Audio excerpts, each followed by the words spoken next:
Hi, I'm Michael Katz. I'm the creator and writer of Riot Earp, Metalhead, Golden Years, and now Horror Show on Kickstarter. You can find me at Twitter at Strider Nolan 13 and at Instagram at Michael S. Katz.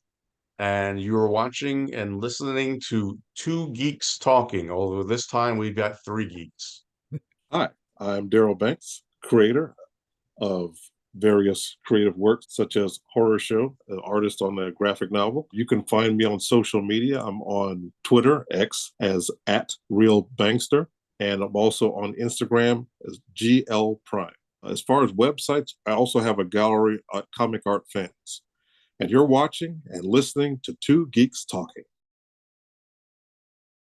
Good morning, afternoon, evening, everyone. Two Geeks Talking is an entertainment industry interview show where we interview the creative people from the comic, film, TV, movie, and video game industries. And of course, I'm your host, Kurt Sasso. We are joined today by not one, but two very talented individuals here today. We are, of course, talking with a returning guest with Michael S. Katz and Darryl Banks, who is a new timer to the show, bringing us Horror Show. So how are you both doing today? Doing great. How you doing? Doing good, Kurt. Five Timers is just around the corner, so your next project's coming up pretty soon, I'm sure. Yeah, it will be. For those that don't know anything about yourselves as creative people, tell us who you are and what you're bringing to Two Geeks Talking. All right, well, I'll go first. Since I'm the unknown, I've been doing comics for about 3 years now. I've been doing publishing since 2000, and I've written a few novels of my own, but I've done a lot of editing of other people's stuff. So this makes my seventh comic, I believe, and my first with Darryl Banks. My name's Darryl Banks, and people may know me as a illustrator of comics, particularly with DC Comics, with a character known as Green Lantern. This year, I'll celebrate my 35th year in the comic book industry. Feels like it's only been 36 years. But yeah, this is my first complete story with Michael, although we did work together on a graphic novel of his creation called Riot Earp. Right. And it's great that we can team up once again on something that's a little bit different than what I'm known for, something in the horror genre. What is the most misunderstood aspect about the horror genre in comics that people who don't follow it misunderstand? It's tough to do. It's I've heard that they're popular. I think they're rare, and being a writer, I can see why, because it's really tough writing one. It's hard to get scares on a piece of paper when you don't have unlimited words to use. For me, it was more or less because I'm used to the, as they say, the sun-drenched superhero type of imagery. And that's one of the things that attracted me to this project. I asked myself, can I do it? So I thought, what makes something scary? And I don't think it's necessarily the cause of what someone's afraid of. For example, a child might be afraid of the boogeyman. If the boogeyman were to actually show up, I don't think that's the horror. I think the horror is they think there's a boogeyman under the bed or in the closet. You know what I mean? So how do I convey that, like Michael said, in a still picture that doesn't move? And there's the challenge. I usually get scared when I see the taxes taken away from my paycheck. That's usually my And that is pretty scary, isn't it? Michael, let's talk about the inspiration behind Horror Show and its evolution, because I think that's an important concept, because I don't think we've talked about horror when you've been on the show in the past. No, this is my first horror book. Well, I mean, everything I do is centered around characterization. Horror Show is no different. And like any project, I jump back and forth when I'm writing. I don't write scene one, then scene two, then scene three. So what originally came to me in this particular project was the ultimate battle between man and monster. Then I had to go back and I had to flesh out the hero. Then I had to flesh out the monster and its background. At all times, I had to kind of think of different levels of horror, to keep the reader entertained. And I was entertained. I read through it, and thanks for Right? the version as well. And traditionally, 24 pages is part of a comic, but I don't think you could have really told this story in 24 pages. So I'm glad that you went to 48.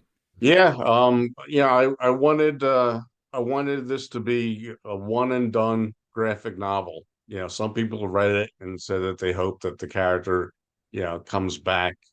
And maybe one day, he will. But for now, you can read Horror Show and be done with Horror Show and like it so much you'll read it again. But it also helps that Darryl, of course, being an amazing artist that you are, your artistic journey has evolved, I'm sure, when you first started to what you're currently working on. Looking at your style as how it's evolved, how have you changed as an artist over the years, and what do you believe is your unique touch when you create art? One of my first writers I ever worked with when I began in 1989, he said my art had, I believe the word was verisimilitude, which means, I guess, lifelike quality. I don't really consider my work photorealistic because it's not, but then it's not cartoony either. So my approach is to feel lifelike. So it's more like inspired from life as much as possible, but still having, some signature flares that I may put into my work that makes it unique, hopefully.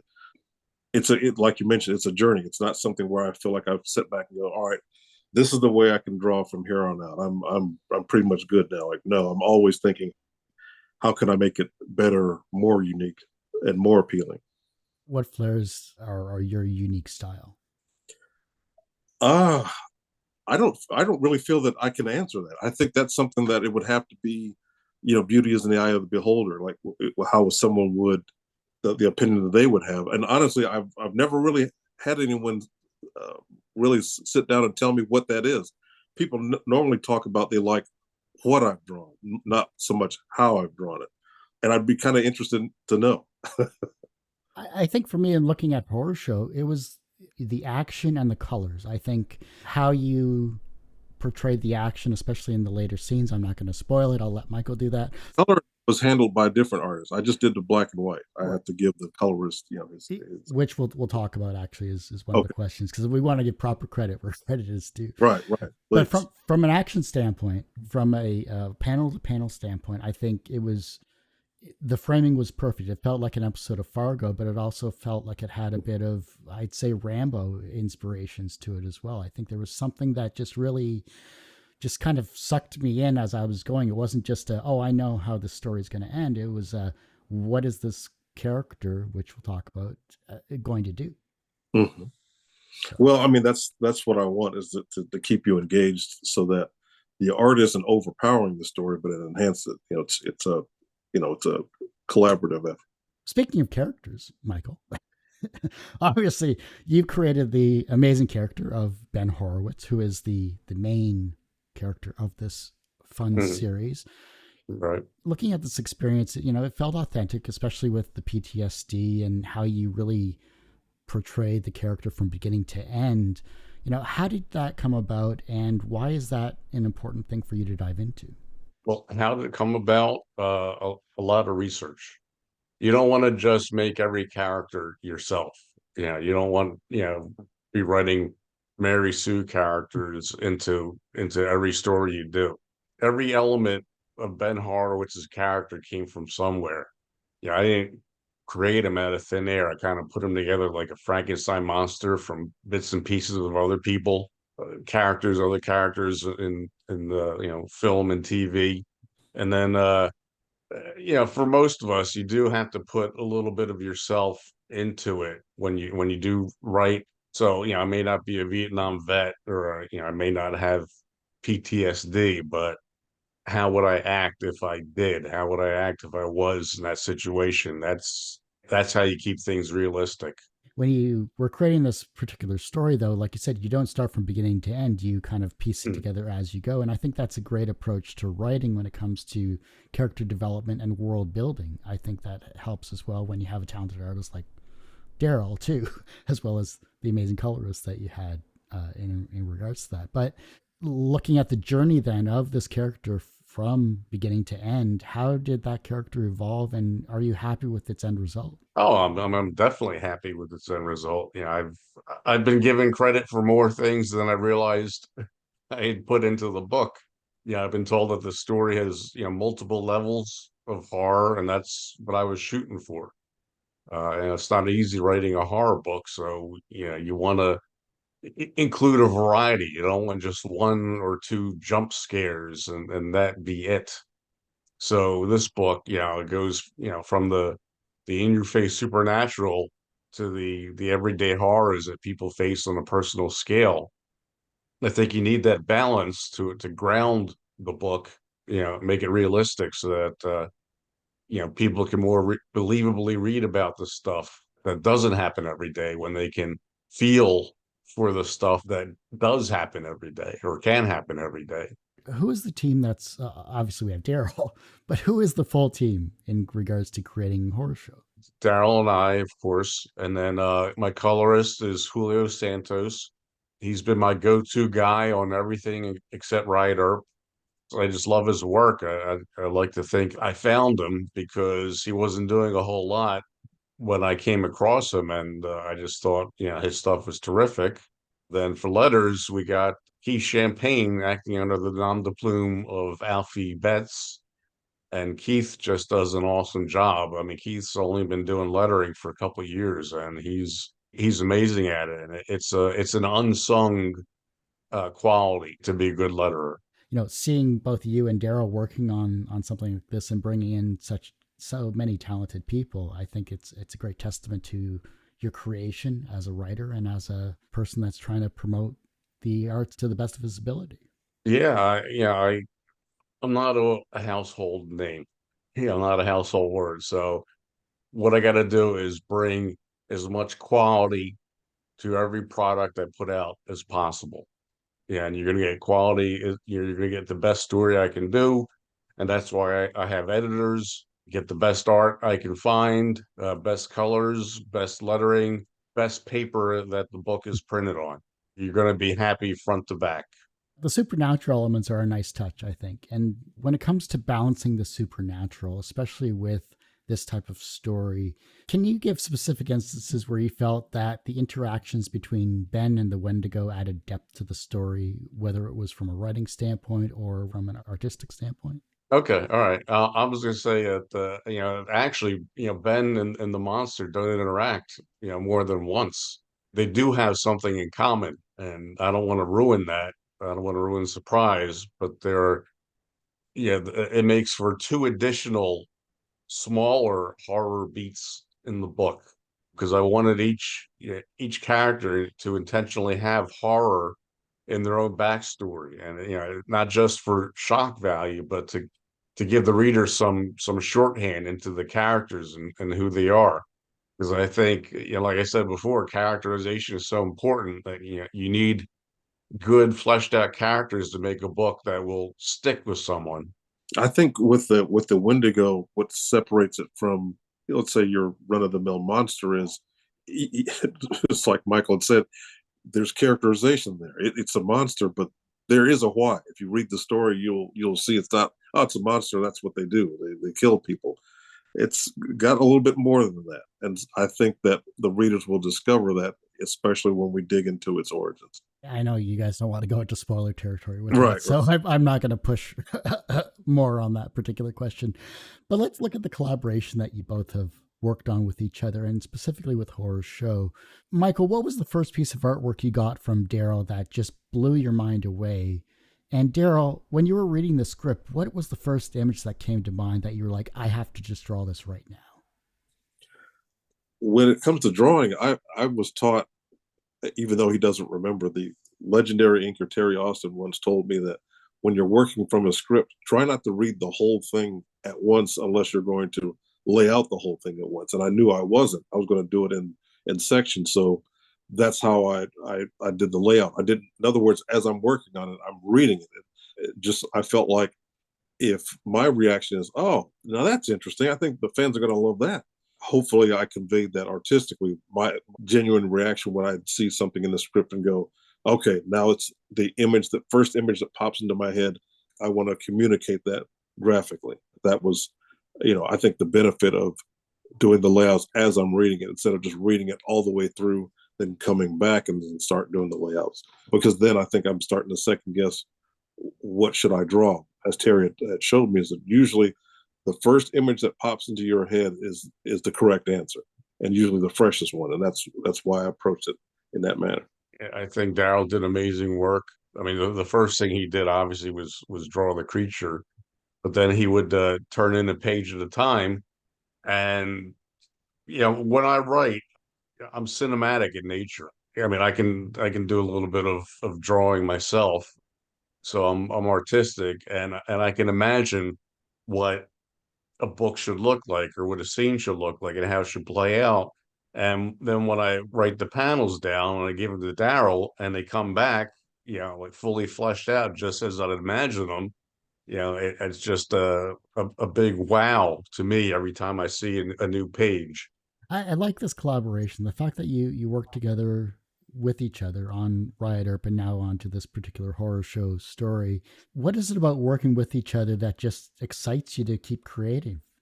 I love Darryl's art. I mean, the Riot Earp story was written by Ron Marz, who's the editor of Horror Show. I got to see Darryl's stuff, but I didn't get to direct it Hmm. like I do now. I'm the director. He's my cinematographer, and and again, it's that cinematic feel of everything coming together that it just makes it more exciting. Yeah, and Darryl and I, we built a good rapport while creating the book. He did a great job of reading the story and giving me exactly what I was looking for in my mind's eye. I could tell that horror show. I mean, obviously, everything that you produce means a lot to you, but I felt like horror show felt a little bit more on a personal level, and I took that to heart. I mean, even though I give everything I do 100%, but this I thought it felt more of a legacy project, something that you want to look back on your career when it's all said and done and go, I did a lot of things, but horror show. I wanted to make sure that if I was going to be a part of that, I had to make it worth his while. Speaking of Ron Marz, do you both have a story about your first interactions with them or a fun story that's helped you creatively? I'm sure Oh, Darryl has plenty of oh, stories. sure.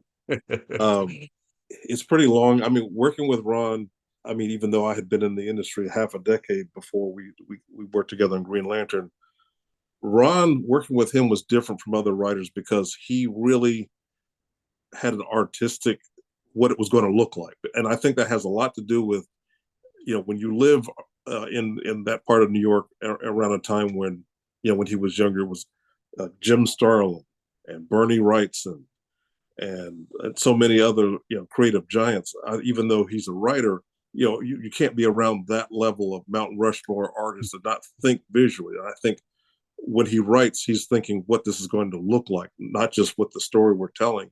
And I picked up on that very early on when we first started working together. And with Green Lantern, that was it was such a wide open. I would imagine very similar to when Martin Goodman told Stan Lee, "All right, this amazing fantasy book isn't doing that well. I don't care what you do with it. Have fun." And so that's almost what we were dealing with Green Lantern. So working with Ron, he's a really good writer, not to swell his head, but I like the fact that he thinks very visually, and of course that works with me very well as an artist. Yeah, Ron has edited most of my comics work. Keith Champagne did Metalhead, and Ron has done the rest. I wanted to have prose involved to make sure I was doing the right thing. I was used to writing novels where you get to use as many words as you need to make an impact. Comics are much more limited, so I wanted to have professionals guide me through any pitfalls. The one thing that Ron thought was important was to make sure that everything I wrote maintained my voice and didn't get changed to his voice somewhere in the process. The fun about working with professionals, they have their experiences and expertise, and whether or not you learn from it consciously or subconsciously, I think it improves yourself as a creative person. Definitely. It's not an easy business, and you need all the help you can get. I'll put it like that.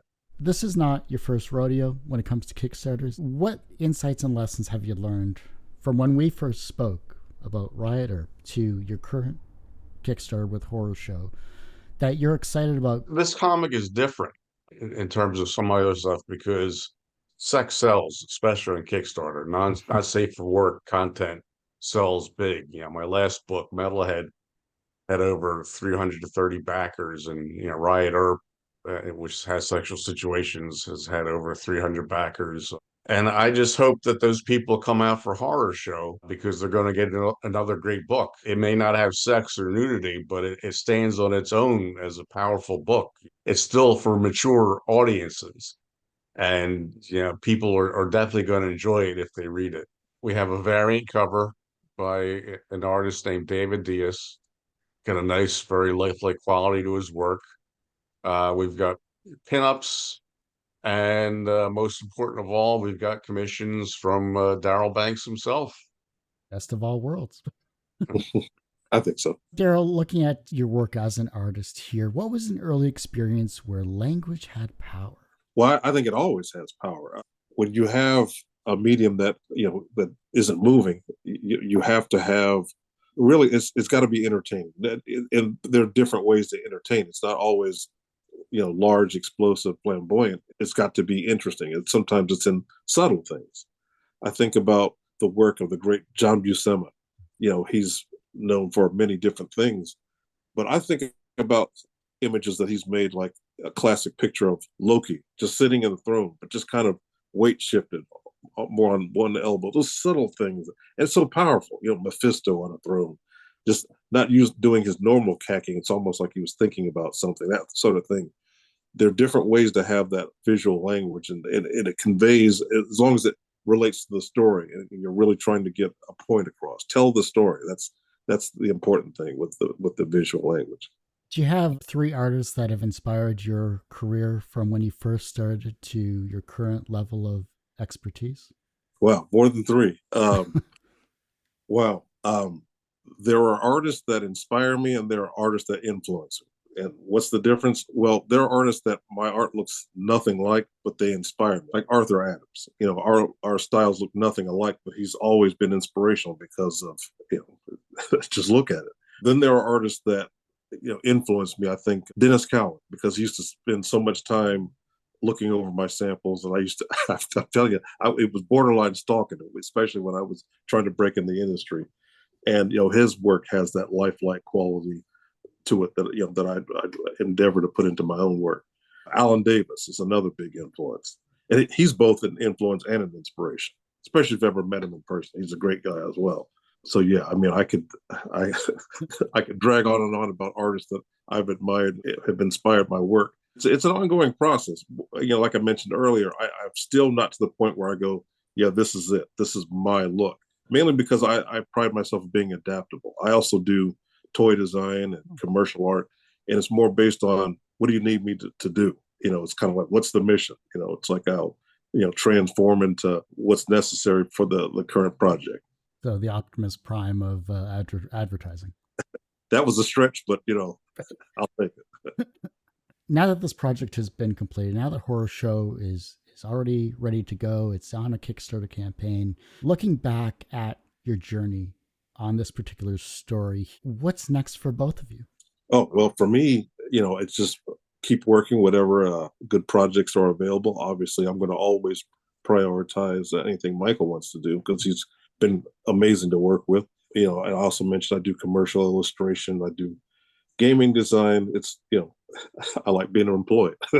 Like I said, I've been doing this 35 years, and you got to stay busy.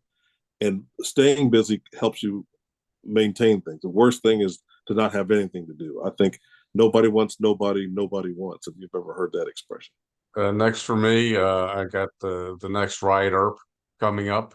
And then I've been asked to put Metalhead into a trade, and then I'll do Riot Earp as a trade. And after that, we'll see. I'd love to work with Darryl again one day, whether it's a sequel to Horror Show or something completely different, sunny superheroes. Yeah. The big dream is to get this book in stores. I've got some irons in the fire, but it's a slow process for most people. And these days, some people are doing better on crowdfunding than they are with their books in a comic book stores. So I'm just going to keep building my brand and hopefully keep doing this for a long time. Everyone has one person that inspired them on their path to where they are today. Who was that for you? One person. It's hard to say one person.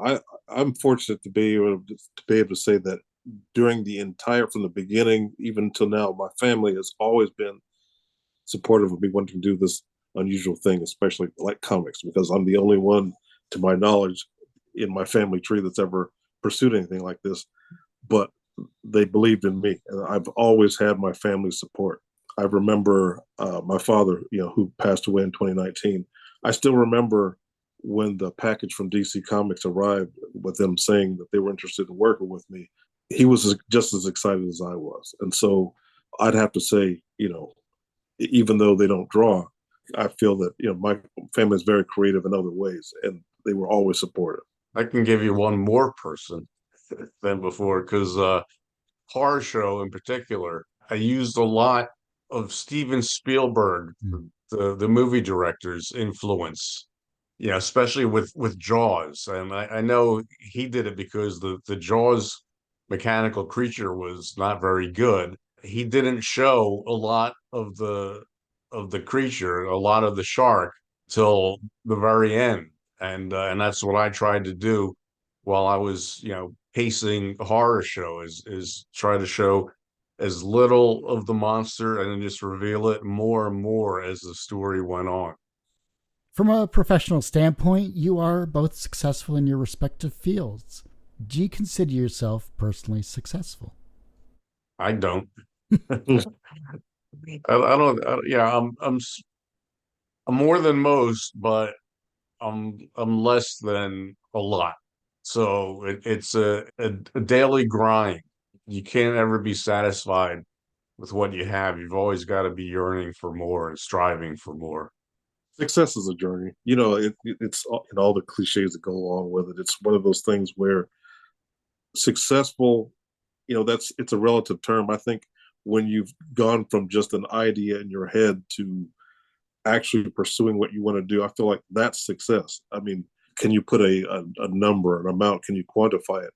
I think if you're happy with what you're pursuing, that's successful. I mean, there are people who make plenty of money and they're not happy at all. Of course, I wouldn't mind having plenty of money. Who wouldn't? But I think, do I consider myself successful? I feel like I'm getting there. It's an ongoing, never-ending battle. The reverse of success is failure. How do you deal with your failures? Failure. I don't know. I've never failed before, so I really can't speak that. No, just kidding. I think failure, like success, I think you failed when you've given up, not when you did something and it didn't either make the money or it wasn't as bright and shiny as you had wanted it to be. Failure is when you've quit. I think about, I wanted to get into comics right out of college, and that did not happen. So, I often think it took me so long to even begin my career, but I didn't realize that was helpful to give other artists inspiration to pursue their dreams. I taught at the same college I graduated from, and one thing I should tell my students is that, as long as you don't quit, as long as you are committed to your journey and you can still find the fun in what you want to do, you'll be successful. I mean, it's one of those things that go hand in hand. You've got to enjoy it enough so that when it gets difficult, and it will, you'll stick with it. Perseverance. That's a good word that I'm hearing more and more recently from people that come on the show. Can you persevere in your journey as a creative person? You have to. The younger generation is looking at your works and they're becoming inspired to be creative in their own way, whether it's as an artist or a writer, or maybe you're inspiring them creatively. How can they inspire the generation that follows them? Michael? Okay. I've tried to help anybody and everybody that I can, in the business. I kind of take it upon myself, no matter what I'm doing, if somebody needs help, I try to show them the right way to do things.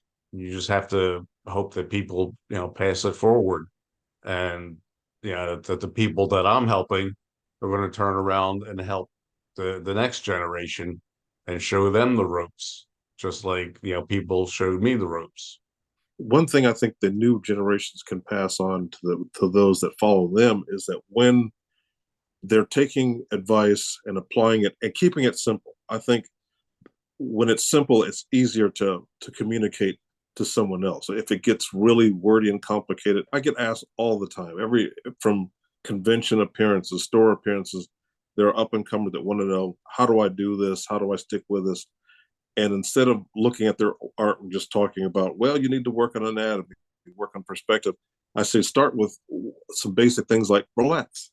Start there. Just relax. I think with social media, it's so easy to look at this artist over there and, wow, I'm not as good as this artist or this book over here. I'm feeling discouraged. Like, what got you interested in the first place is you enjoyed it. It wasn't something you liked. It was something you loved. So relax and remind yourself simple things so that when you can have that foundation, you'll reach the goals, or you're attaining the goals you're shooting for. And then therefore, most likely you're going to inspire someone else, because you never know who's watching. You never know. And I feel that, and I really believe this, when you're you're seeking to attain something, somebody somewhere is watching it, whether you're going to make it or not. I've discovered that's true. I feel like I'm not alone in that, in that assessment, that there's always someone that wants to know, how do you do XYZ? And once you've done it, they'll get there as well. And I feel like that process will continue from generation to generation. At least I hope so. If your life was a comic book, what would its title be? And what would its soundtrack be? Ooh, Michael. Yes, I've done this one before. I can't remember what I said, but yeah, my soundtrack would be light pop music. Yeah, I try to keep it as cheerful as possible, and I don't know what the title would be, but it'd be something like Keep Plugging Away. For me, it's pretty easy. It would have to be, you've heard of that old hymn, Amazing Grace. Mm-hmm. Yeah, that's the name of that's the title and the music playing, because it wasn't skill, it wasn't ability, it had to be something else. Because I mean, we were talking about the your doom scrolling, and I mean, I've been doing this a long time, and even I'm scrolling through thinking, wow, I'm working, I've been doing this a long time, and I see art that's just amazing, and it can feel a little intimidating even to me. So I'm just imagining what it must feel like for up and comers. So yeah, wow. So hopefully I can inspire others. I remember I was a show in Denver. I think it was no, it's Colorado Springs, and a woman comes up to me and said she thanked me for inspiring her. I'm thinking, I don't remember. She said, you did a panel and you said to the audience, for those that want to especially do their own comics, you said, why not you? Like, why not you? There are other people that are doing it. Why not you? And I got that from a quarterback at the time, the Denver Broncos, Russell Wilson, would say, why not us? When they won the Super Bowl, they were unlikely that season. Like, why not us? So I use that same inspiration for those wanting to do comics. Like, why not you? Yeah, it might be difficult, but why not you? You'll be a success story, and hopefully, you'll pass it on. Because I think about my own journey, and then when she said, well, thank you for inspiring me, I said, and I saw her again, and she said, I've got my own book out. I said, good. Now you keep doing what you're doing so that someone will be inspired by what you're doing. And that's what we were talking about earlier, about the generational thing. And I feel like it's happening, and that's it's good to see. Well, Michael and Darryl, I want to thank you both for coming on the show, because unfortunately that ends this particular episode of Two Geeks Talking. Well, thanks for having me. Before I let you both go, where can we find you? How can we support you both? And of course, where's the Kickstarter campaign, and when does it end? I think we've got 18 more days to go. We're about 3/5 there. There's always the big rush the last couple days. Yeah, I'm hoping that Kickstarter pushes this more, because they did give this the project we love designation. Nice. So that's always a nice positive. Meanwhile, you can find me on Twitter at Strider Nolan 13, or on Instagram at Michael S. Katz. Real Bankster, like a gangster, but Bankster. Dad jokes. Real Bankster on Twitter, and on Instagram as GL Prime. Well, Like I said, that as this particular episode of Two Geeks Talking. You can, of course, find this interview and 1,000 plus others. Actually, it's like 12 or 1,300 right now. I've lost count over 15 years. Give me a break here. But it is, of course, at twogeekstalking.com, TWO, or tgtmedia.com. Website's going through a revamp. Go to our YouTube channel. That is definitely always updated because I'm only one person. youtube.com/TGTmedia. Podcast is back. You can find that at twogeekstalking.podbean.com or just search Two Geeks Talking wherever you get your podcasts. And as I say every week, everyone has a story to tell. It's up to me to help bring that out. Thanks for listening and watching on Two Geeks Talking.